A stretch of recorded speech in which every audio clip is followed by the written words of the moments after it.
Assalamu alaikum friends, today we'll discuss Snapchat login. Please check your connection and try again problem solve.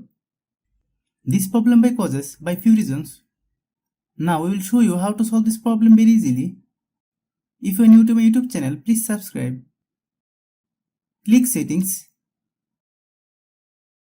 Click apps. Click app management. Find Snapchat.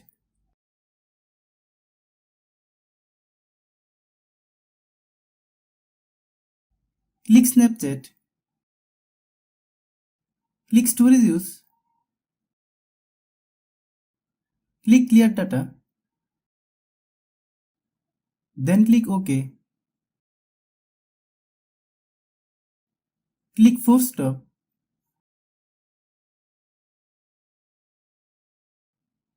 Click data use.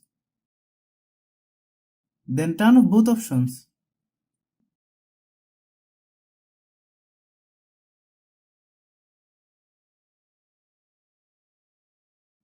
Then open Google Play Store.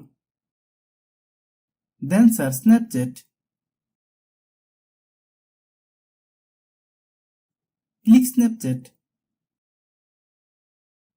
If you get any update, please update. Then restart your phone.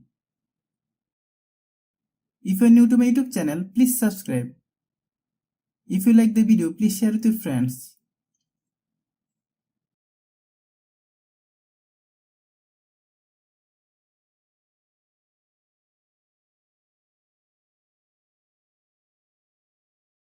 Thanks for watching.